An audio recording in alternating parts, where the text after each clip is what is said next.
Hello guys, நம்ம இந்த வீடியோவில் எதை பற்றி பார்க்க போகிறோம்னா, கர்நாடகாவில் பாஜக தோற்றது நல்லது தான், அண்ணாமலையின் பேச்சால் வெடித்த சர்ச்சை. இதை பற்றி தாங்க இந்த வீடியோவில் நம்ம முழுமையாக பார்க்க போகிறோம். நீங்கள் நம்ம சேனலுக்கு புதியவர் அப்படின்னா நம்ம சேனலை சப்ஸ்கிரைப் பண்ணி வச்சுக்கோங்க. பக்கத்துலேயே ஆல்னு ஒரு பட்டன் இருக்கும், அதையும் கிளிக் பண்ணி வச்சுக்கோங்க. அப்போ தான் நான் போடக்கூடிய ஒவ்வொரு வீடியோவும் உங்கள் மொபைலுக்கு நோட்டிஃபிகேஷன் வரும். வாங்க வீடியோக்குள்ளே போகலாம். கர்நாடகாவில் பாஜக தோற்றது நல்லதுதான், அண்ணாமலையால் வெடித்த சர்ச்சை. கர்நாடக மாநில தேர்தல் இணை பொறுப்பாளராக நியமிக்கப்பட்டிருந்த தமிழக பாஜக தலைவர் அண்ணாமலை சென்னையில் இன்று செய்தியாளர்களை சந்தித்தார்.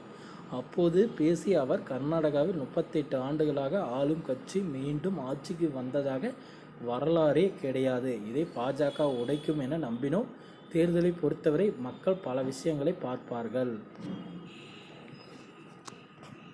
அனைத்து வாக்குறுதிகளையும் பார்த்து இந்த முறை காங்கிரஸ் கட்சிக்கு கர்நாடக மக்கள் வாய்ப்பு அளித்துள்ளனர்.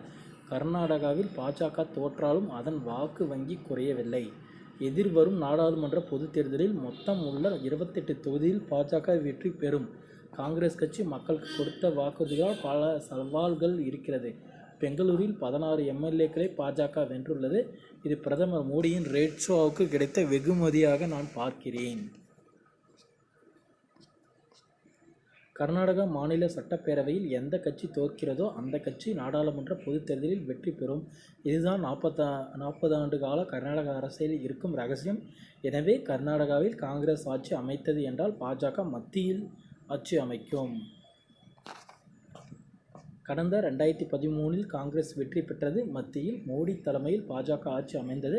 அதேபோன்று 2018 மதசார்பற்ற ஜனதா தளம் காங்கிரஸ் கூட்டணி ஆட்சி அமைந்தது. மீண்டும் மத்தியில் பாஜக ஆட்சி அமைந்தது.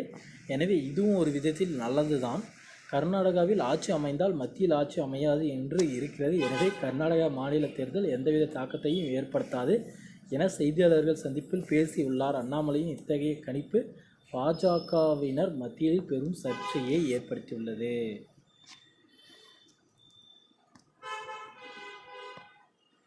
அதாவது பார்த்திங்கன்னா, கிட்டத்தட்ட பார்த்திங்கன்னா 38 ஆண்டுகளாக பார்த்திங்கன்னா கர்நாடகாவில் ஒரு கட்சி மீண்டும் 2 வருஷம்லாம் அதாவது 10 ஆண்டுகளாக தொடர்ந்தெல்லாம் வராது. அந்த மாதிரி எல்லாம் நாங்கள் எதிர்பார்த்தோம் இந்த வாட்டி பாஜக வெற்றி பெறும்ன்ட்டு. ஆனால் வரல. அப்படி வந்தாலும் பிரச்சனை இல்லை எங்களுக்கு. அதாவது பார்த்திங்கன்னா கர்நாடகா ஆட்சிக்கு வந்தாலும் மத்தியில் பார்த்திங்கன்னா பாஜக தான் எப்பயுமே வரும். காங்கிரஸ் இங்கே கர்நாடகாவில் வந்தாலும் மத்தியில் பாஜக தான் ஆளும். அதனால் இந்த தேர்தலில் தவிர்த்தா கூட எங்களுக்கெல்லாம் ஒரு கவலையும் இல்லை அப்படின்னு அண்ணாமலை பார்த்திங்கன்னா இந்த பேட்டியில் சொல்லியிருக்காருங்க. ஓகே ஃப்ரெண்ட்ஸ், வீடியோ உங்களுக்கு பிடிச்சிருக்கோன்னு நான் நம்புறேன். வீடியோ பிடிச்சிருந்தா நம்ம சேனலை சப்ஸ்கிரைப் பண்ணி வச்சுக்கோங்க. தேங்க்யூ.